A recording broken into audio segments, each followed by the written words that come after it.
Kids yang gesar tunjukkan prestasi Duta Khas Perdana Menteri. Dalang utama langkah syariatan didedahkan dalam buku Tun M. Menteri PAS berucap dalam bahasa Melayu di pentas dunia tanpa penterjemah. Tun M mahu bincang semula peranan raja-raja. Kenyataan Mahathir pecah belahkan kaum.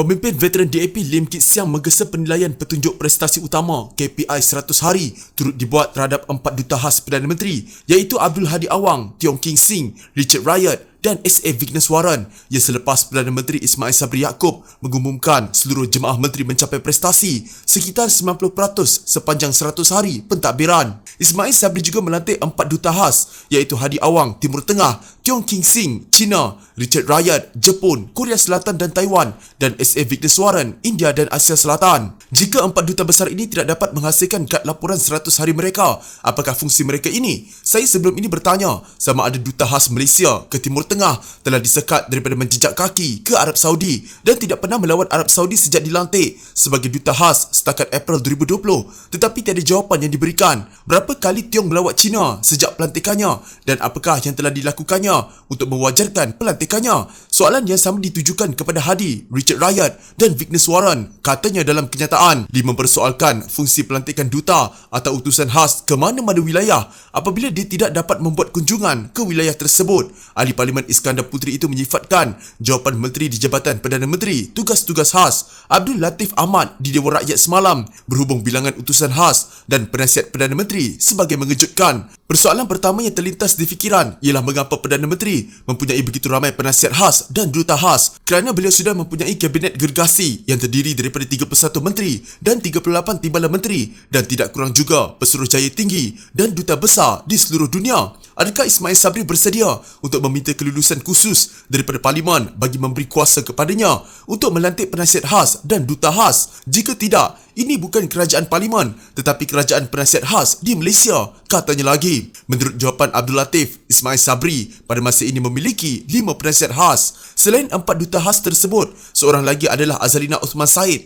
yang menjadi penasihat dalam soal undang-undang dan hak asasi manusia. Kelima-limanya menelan belanja RM136,136 sebulan. Sekiranya mereka berkhidmat selama 2 tahun penuh, mereka dijangka membelanjakan wang pembayar cukai berjumlah RM3.267 juta. Bekas Perdana Menteri Dr. Mahathir Mohamad mengakui bersekongkol dengan Usaha Bersatu untuk mendapatkan sokongan daripada UMNO dan PAS sebelum langkah syariatan. Bagaimanapun dakwanya, dia tidak tahu berkenaan korporat itu yang membuka jalan kepada parti tersebut keluar meninggalkan Pakatan Harapan. Memperincikan peristiwa dalam autobiografi terbarunya, Capturing Hope, Mahathir berkata, pada awal 2020, Ahli Parlimen Larut Hamzah Zainuddin mula mengumpul akuan bersumpah daripada Ahli Parlimen UMNO dan PAS yang menyokong dirinya sebagai Perdana Menteri. Ketika itu, saya tidak membantah kerana saya fikir ini akan mengukuhkan kedudukan saya dan membolehkan Bersatu menjadi Ahli Pakatan Harapan yang lebih kuat. Lama kemudian, baru saya sedari bahawa apa yang sebenarnya berlaku adalah kempen secara sembunyi-sembunyi untuk meminggirkan saya daripada seluruh kerajaan Pakatan Harapan, tulisnya. Mahathir berkata, Hamzah kemudian cuba meyakinkan untuk meninggalkan Pakatan Harapan, tetapi ini tidak menjadi kerana dia enggan bekerjasama dengan UMNO. Meninjau keperluan untuk memperkukuhkan Bersatu, bekas pengerusi parti itu sebelum ini berkata dalam bukunya bahawa Bersatu tidak cukup kuat untuk membantu Pakatan Harapan menghadapi cabaran yang mengakibatkan kekalahan mereka pada beberapa pilihan raya kecil. Dia mempersalahkan ini sebahagiannya kepada Presiden Bersatu Muhyiddin Yassin yang katanya bertanggungjawab membangunkan parti itu tetapi melantik bekas ahli UMNO sebagai ketua bahagian yang beroperasi sebagai panglima perang dan menolak ahli baru. Ini katanya mengakibatkan Bersatu tidak mempunyai jentera yang kukuh. Sementara itu, menurutnya sebelum langkah syariatan, Muhyiddin juga telah melobinya supaya supaya bersatu bergabung dengan UMNO dan PAS bagi membentuk Kerajaan Melayu Islam atas alasan kebimbangan terhadap pengaruh DAP. Mahathir bagaimanapun berkata, dakwaan bahawa Kerajaan Pakatan Harapan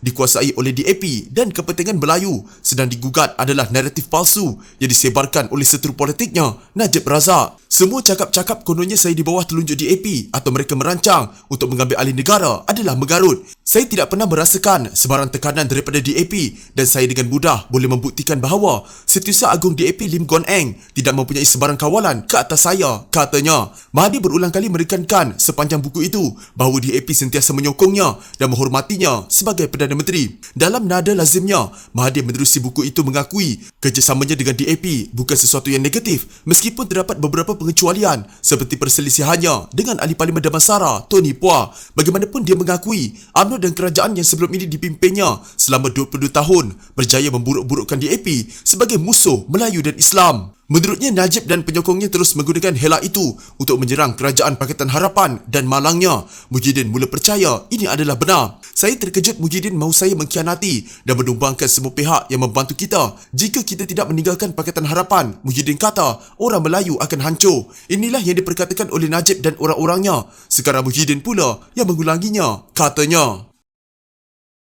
Apabila Tuan Ibrahim Tuan Man menyampaikan ucapannya menggunakan bahasa Melayu di pentas persidangan antarabangsa pada November lalu, Menteri Alam Sekitar dan Air itu menerima pujian dan juga kritikan. Pun begitu Presiden NGO Sahabat Alam Malaysia, Meenakshi Rahman, memberitahu Portal Malaysia Kini, isunya melangkaui soal perjuangan memartabatkan bahasa kebangsaan. Dia mendakwa tidak ada penterjemahan langsung ketika Tuan Ibrahim berucap pada 10 November di persidangan ke-26 Konvensyen Rangka Kerja Perubahan Iklim Pertubuhan Bangsa-Bangsa Bersatu UNFCCC, dikenali sebagai COP26 di Glasgow, Scotland itu. Betul, sebab di Pertubuhan Bangsa-Bangsa Bersatu, bahasa Malaysia tidak diiktiraf sebagai bahasa rasmi. Jelasnya ketika diminta mengulas mengenai ucapan Tuan Ibrahim. Jadi bila anda pergi ke sidang UNFCCC COP26 hendak berucap, boleh berucap dalam bahasa Malaysia, tetapi harus ada penterjemahan sendiri. Kamu perlu bayar atau bawa penterjemah kamu sendiri. Jangan harapkan PBB untuk sediakan. Saya difahamkan bahawa Presiden Jokowi apabila pergi ke COP26, penterjemahan itu berlaku. Dia bercakap dalam bahasa Indonesia tetapi ada penterjemahan langsung ketika dia berucap, katanya, yang turut hadir sebagai delegasi Pertubuhan Masyarakat Sivil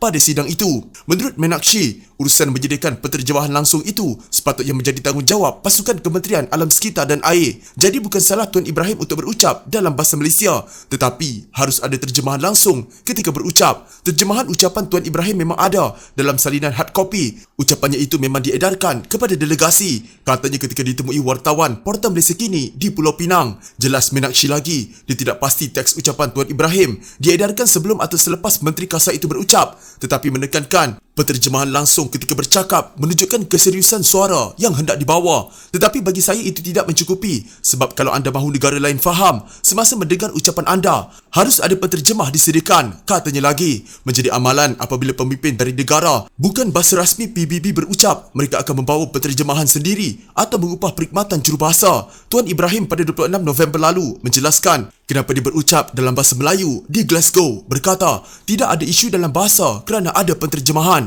Ada benda yang dapat saya perhatikan di COP26 tentang penggunaan bahasa. Masing-masing wakil negara bangun bercakap bahasa dia.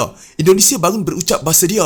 Korea dengan bahasa dia. Turki dengan bahasa dia. Arab dengan bahasa dia dan sebagainya. Saya bagi tahu urus seti saya hendak bercakap dalam bahasa Malaysia, katanya pada hantaran di Facebook. Menjelaskan lanjut, Tuan Ibrahim berkata ucapannya itu mendapat respon positif rakyat Malaysia. Sudah sampai masanya kita berbangga dengan bahasa kita sendiri yang biasa disebut bahasa jiwa bangsa, katanya ketika menyampaikan kenyataan negara di sesi peringkat tinggi persidangan UNFCCC COP26. Tuan Ibrahim berkata negara menyasarkan pengurangan pelepasan gas rumah kaca GHG melalui mengemas kini sumbangan nasional yang ditentukan NDC dan aspirasi pelepasan GHG sifar bersih seawal-awalnya pada 2050.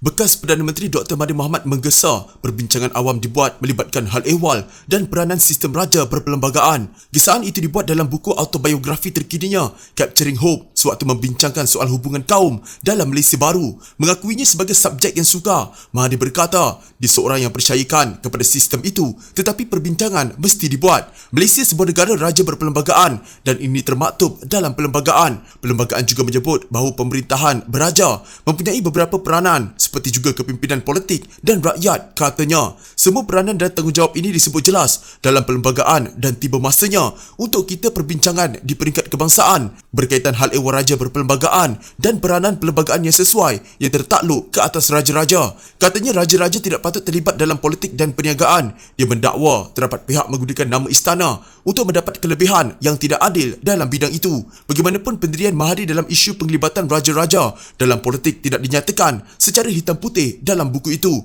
Contohnya, Mahathir juga percaya orang Melayu tidak maju kerana sifat berserah hampir feudal kepada kerabat diraja dan orang bergelar. Katanya orang Melayu juga cenderung mendapatkan perlindungan daripada raja-raja jika ada sesuatu yang tidak kena. Sementara itu, mengulas pelantikan Perdana Menteri baru selepas dia meletakkan jawatan pada Februari 2020, dia percaya Agong bertindak secara betul dengan menentukan sokongan majoriti secara akuan berkanun. Bagaimanapun dia mempersoalkan keputusan memilih Muhyiddin Yassin sebagai penggantinya. Mahathir berkata dia mempunyai sokongan yang paling banyak ketika itu. Sementara itu, dalam bukunya, Mahathir juga lantang terhadap Tuanku Mahkota Johor TMJ Tunku Ismail Sultan Ibrahim sebelum menyarankan perbincangan awam berkaitan institusi raja-raja. Mahathir juga bergibas kembali kes penyampai radio Patrick Teo yang ditangkap dan dituduh di mahkamah atas dakwaan menghina TMJ dan kerabat diraja di media sosial. Tiada undang-undang yang melindungi seorang putera mahkota itu daripada kritikan awam. Betul, kamu tidak boleh cakap benda buruk kepada raja-raja, tetapi tiada undang-undang yang meletakkan putera mahkota dalam kedudukan tinggi yang sama.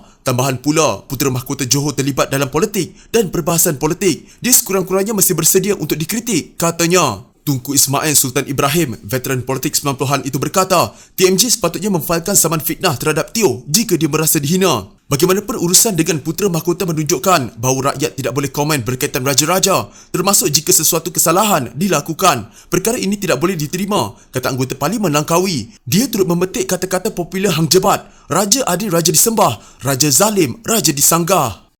Kenyataan Tun Dr. Mahathir Mohamad mengenai isu penggunaan penyepit sebagai analogi untuk menggambarkan cabaran asimilasi kaum bukan Melayu di Malaysia adalah sesuatu yang tidak patut dikeluarkan. Presiden Parti Gerakan Datuk Dr. Dominic Lau Ho Chai berkata, kenyataan pemimpin utama Parti Pejuang Tanah Air itu boleh memecah belahkan hubungan antara kaum di negara ini. Kenapa perlu bangkitkan isu sedemikian? Malaysia sudah lama hidup dalam satu masyarakat majmuk. Ini keunikan Malaysia. Malah semua anak Malaysia menerima di bawah perkara 3/1. Perlembagaan memperuntukkan Islam adalah agama persekutuan, tetapi agama-agama lain boleh diamalkan dengan aman dan damai di mana-mana, katanya dalam satu kenyataan. Dominic berkata demikian bagi mengulas kenyataan bekas Perdana Menteri itu yang berpendapat penggunaan penyepit sebagai analogi untuk menggambarkan kegagalan kaum Cina untuk berasimilasi di negara ini. Malah Mahathir juga dilaporkan berkata, orang Cina telah mengekalkan budaya dan cara hidup mereka di Malaysia dengan menyebut penggunaan penyepit dan bukannya menggunakan pakai cara rakyat Malaysia dengan tangan. Dalam pada itu, Dominic berkata, perkara 152 juga sudah tertulis bahasa Melayu adalah bahasa kebangsaan dan juga tiada seorang yang boleh mencabar atau menghalang daripada mengajar atau menggunakan bahasa lain sebagaimana yang tertulis dalam perlembagaan persekutuan. Tambah Senator Dewan Negara itu, bangsa, budaya dan agama boleh musnah jika sikap tidak hormat itu hilang dalam diri rakyat Malaysia. Dalam pada itu, beliau mengharapkan Dr. Mahathir menunjukkan contoh teladan yang bijak dan baik dalam politik kerana sudah 2 kali jadi Perdana Menteri dan memegang tampuk tertinggi di Malaysia selama 22 tahun. Beliau seorang ahli politik yang disegani dan dihormati di Malaysia maupun luar negara. Tetapi saya pelik kenapa kenyataan ini dikeluarkan. Kesimpulannya, saya ingin mengatakan menghormati antara satu sama lain merupakan kunci utama ke arah melahirkan masyarakat Malaysia yang harmoni dan bersatu padu, katanya.